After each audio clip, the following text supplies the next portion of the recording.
The most popular beer in all the world, the Reinheitsgebot. Crack that first cask of beer open. Shorter days, football, bigger foods. I get super jacked up about the fall. The liquid culture. What is up, Liquid Culture fam? Today is August 28, 2019. What that means is that we are mere weeks away from the celebration of Oktoberfest.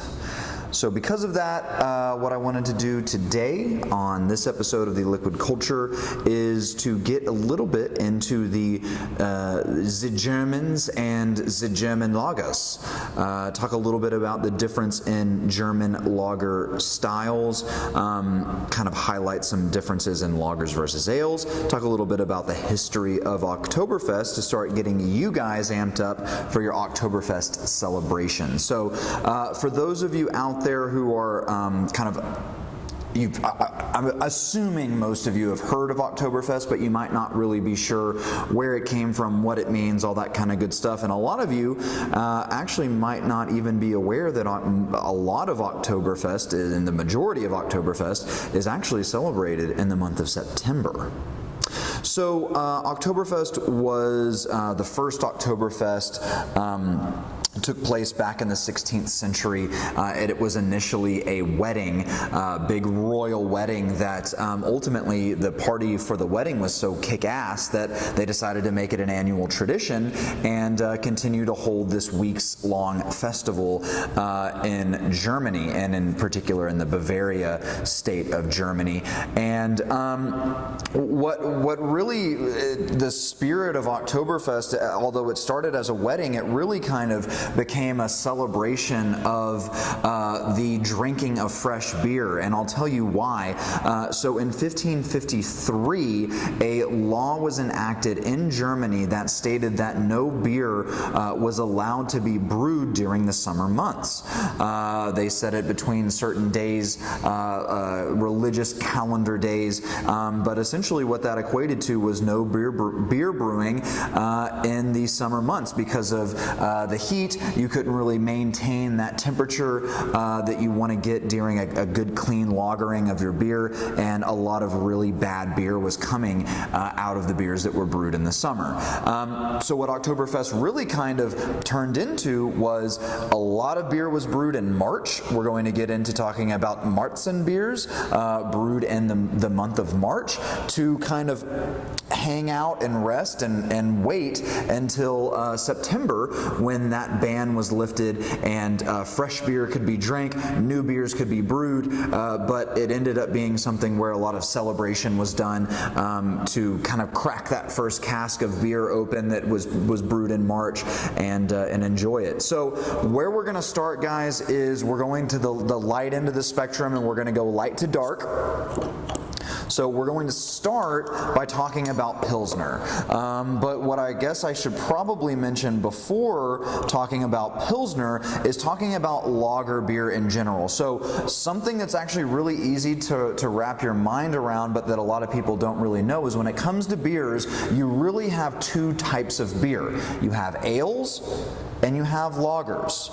Those are the two types of yeast that are used to brew beer. One is brewed, the lager is brewed at a colder temperature. It's a bottom feeding, bottom fermenting yeast, and ales are a top fermenting yeast. They like a little bit warmer temperatures to ferment at. So ales, things like IPAs, pale ales, stouts, porters, a lot of the beers that you are probably see a lot are generally ales, but the lager style has really kind of captivated this light, kind of crisp, easy drinking style has really captivated a large audience, and that's why a lot of the kind of mainstream big beers are lagers. Something like Miller Lite, Bud Light, Coors Light, all those beers are lagers, and then you have your kind of European lagers and even Mexican lagers that are incredibly popular as well. But a lot of that started with a beer like this. The Warsteiner German Pilsner. So the Pilsner was actually invented in in what is now the Czech Republic, but Pilsen, Bohemia, part of what is now the Czech Republic, but it was brewed, in fact, by a Bavarian brewer. So Pilsner is a beer that was brewed out of necessity in the Czech Republic area, back then named Bohemia. They were having some hard times getting really good, clean, crisp ale, so they brought a Bavarian brewer in. He taught them a little bit about the lagering method, taught them how to use lighter malts and noble hops, and what ultimately became of that brewing process was light, crisp, clear, easy drinking Pilsners. So Pilsner Urquell, you've probably seen it before. That was the original Pilsner. Warsteiner, these guys have been making the German style of Pilsner since the 18th century. They really only make a couple of beers, this being their kind of flagship beer. So immediately on the nose, this smells like what you would imagine like kind of any light style lager would smell like. Although it's got a slight bit more maltiness to it, or at least on the nose it does, there's a little bit of spice characteristic coming from the hops. But it doesn't smell citrusy, it doesn't smell piney, no kind of those overbearing hop aromas are coming through on the nose. It's really just more kind of a little spice character, but real nice light Pilsner, smells like a Pilsner, smells like a lager.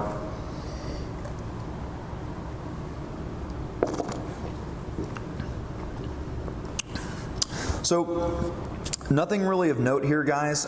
You've all had probably a Pilsner before in your life. This one is just, you can tell it's of pretty good quality. I wouldn't say it's the greatest Pilsner I've ever had. I would also definitely not say it's anywhere near the worst. It's just a really good, easy drinking German style Pilsner. The German style Pilsner is generally a little bit drier than the Czech style. So a little bit drier, a little bit crisper, a little bit cleaner, but again, we're talking minute amounts, right? Because we're still talking about Pilsner, which is overall probably the lightest, crispest, beer style that you can find.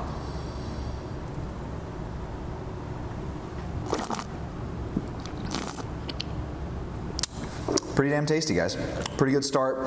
The most popular beer in all the world is the Pilsner, and you can see why. Clean, crisp, easy drinker. So up next here, guys, we're going to move into, really kind of the main reason why I wanted to shoot this video was we are getting up on Oktoberfest, and, for me, it's a really exciting time of the year. I love fall. Football season's starting to kick up. Temperatures are starting to drop a little bit. You've got, the days got to get a little bit shorter, and, the nightlife really kind of starts to kick up a little bit.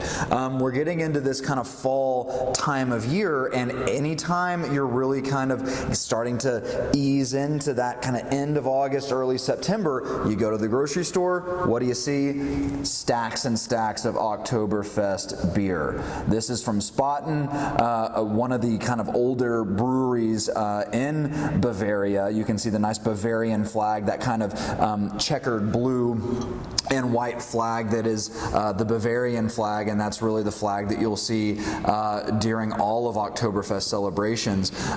But this is what I really look forward to, guys. Again, like I said, my favorite time of year, and I get super jacked up about the fall. And when I can go to the grocery store and buy a couple 6-packs of some different Oktoberfest, that's my signal to know that it's coming. It's not here yet, here in Texas especially. We're at the end of August. It's still a little bit toasty, but you know that it's coming. College football starts up. Well, started up last weekend. We had a couple of games. Miami, Florida was actually a pretty close game. Really enjoyed watching that. Little sneak preview.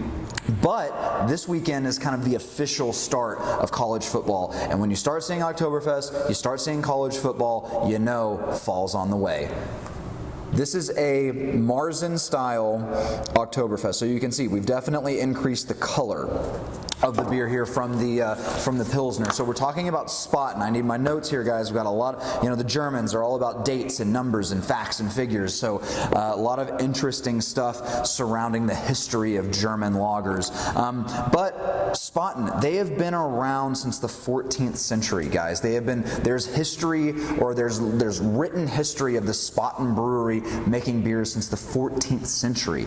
And they revolutionized the beer industry in the 19th century by changing some of these lagering processes, bringing in refrigeration, and really honing in this clean, crisp brewing style. And they're in fact credited with, history, it's always a little bit gray, depending on who you ask, but they are credited with, if not the first, one of the first Oktoberfest Marzen style beers. This Marzen here, this Oktoberfest from Spaten, is allegedly still made very similar to the one that was made back in the 19th century. That they were,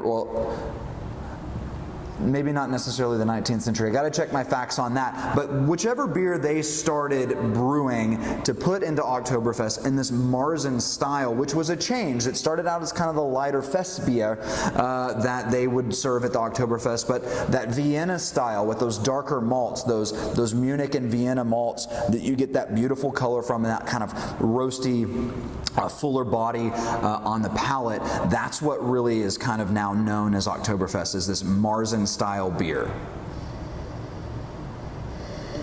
To be quite honest, though, I mean, it's not hugely different on the nose. It still has this very kind of Pilsner. I would say that the Warsteiner gave me a lot of good malt and spice character. Not, I would say, your standard Pilsner. It had a little bit more profile. Going from that into this Spaten Oktoberfest. Not a huge difference, guys, on the nose.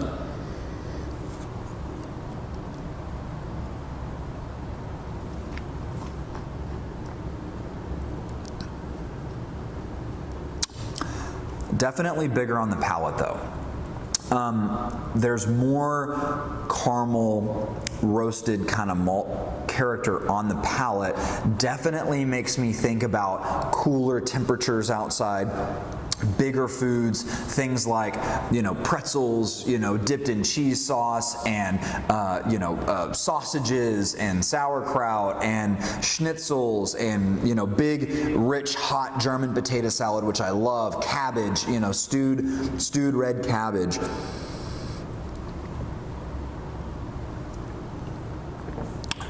I'm not going to lie, though, guys, the Spaten Oktoberfest, I'm sure I've had it before, probably at the, Oktoberfest that I used to frequent in Addison. Great Oktoberfest. I would highly recommend it if you're living in Texas. I'm sure I've had this at many of those Oktoberfests, but honestly, I've had a lot more Oktoberfest Marzen style beers that definitely beat this one out. It doesn't really bring a lot of character. It really has a little bit more toastiness, maltiness than you would get with like a standard Pilsner, but overall, not a big pop of flavor. But it does make me think, like I said, it does start making me think about those cooler days and shorter days, football, bigger foods.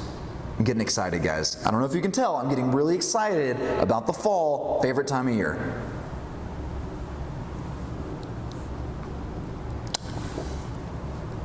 Decent. I don't know. I'd say maybe check it out, but there are better Marzen style Oktoberfests out there. Just saying.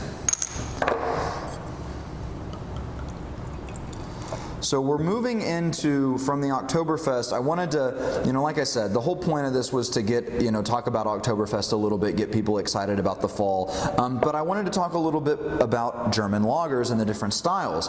And something that I've put on my website before, it's on the beer guide is where you can find it, is a little conversation about color in beer. A lot of people who are kind of new to beer or haven't really expanded their palate a lot, maybe they've been drinking, American light style lagers for their entire life and might branch out every once in a while and try something a little bit different, but they look at beers like, say, a Guinness or like a Newcastle or even a Shiner Bock and say, that's a dark beer. I can't really do dark beers. It's too much for me. It's too heavy. It's too big. It's going to weigh me down. That whole concept is really not a great way to think about beer, because a lot of dark beers, if they're brewed in the lager with the lager yeast and a lager style, you can get nice, dark, caramely, rich character like this one here. And the body alcohol, weight of that beer isn't really that much more than another beer that you might find with a much lighter color. So don't discriminate on color out there, guys, in any walk of life.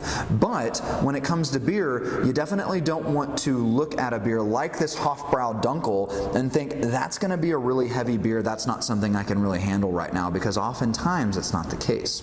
So Hofbrau, let's talk about these guys a little bit. These guys have a lot of history, rich history with Hofbrau and Hofbrauhaus in Germany. So 1516 is when that German purity law came out. Some of you may have heard of it before, the Reinheitsgebot. This is a purity law that was put out in Germany in 1516 that stated that beer could only be brewed with 3 ingredients.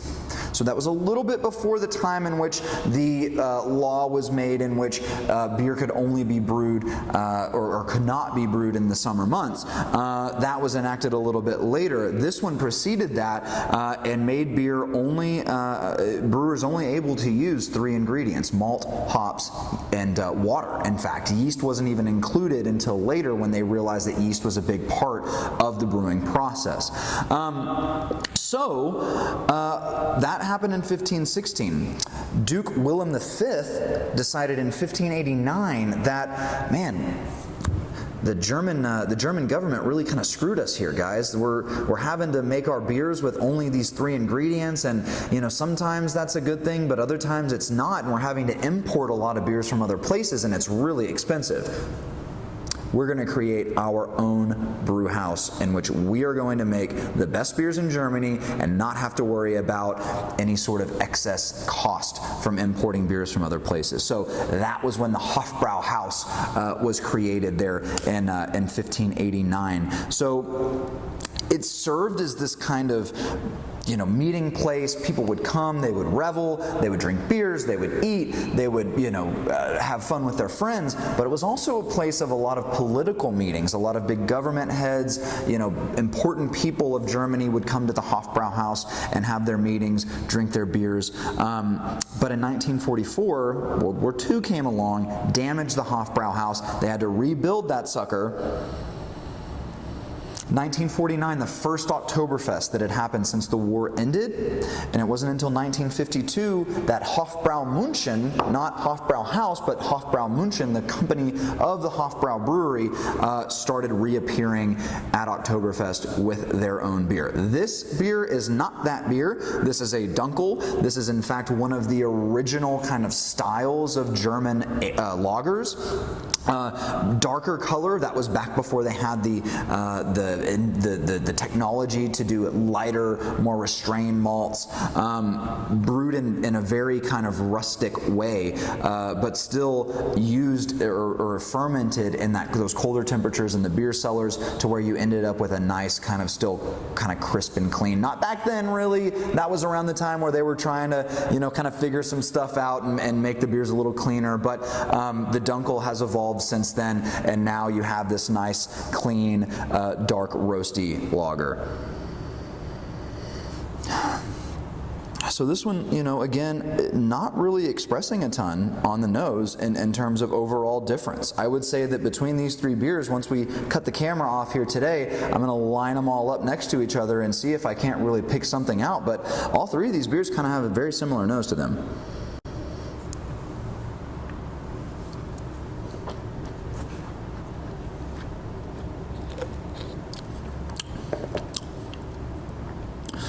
So, guys, there's a little bit of smoothie, creamy, almost sweetness with this Dunkel.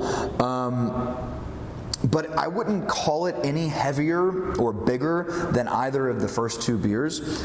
In fact, I wouldn't say it's the lightest of the three, but it drinks incredibly well. Definitely is my favorite of the match. Just after one sip, I can already tell you that.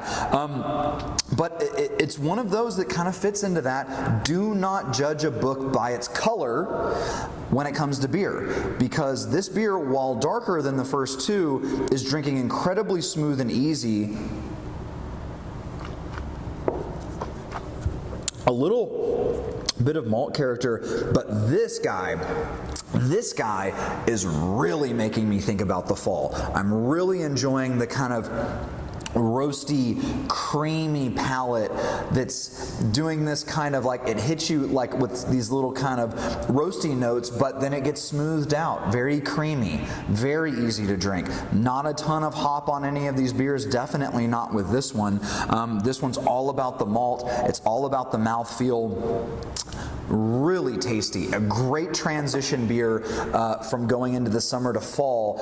Again, it's a little darker, but don't take that as it's really heavy. Great transition beer for, September, celebrating your Oktoberfest. Honestly, I'd drink a ton more of this than I would of this at an Oktoberfest, but I am going to be, buying other Oktoberfest beers that are on the market that I know for a fact are better than the Spaten. But this Hofbrau Dunkel, easily the winner of the panel today. Guys, have a fun September. Celebrate Oktoberfest, the official kind of Oktoberfest celebration.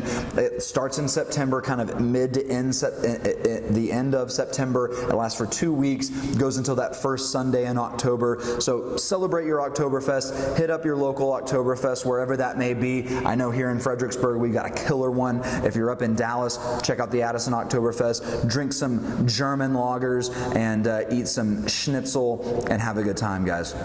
Fall's coming, college football, cold weather, it's going to be awesome. All right, we'll catch y'all later. Bye-bye.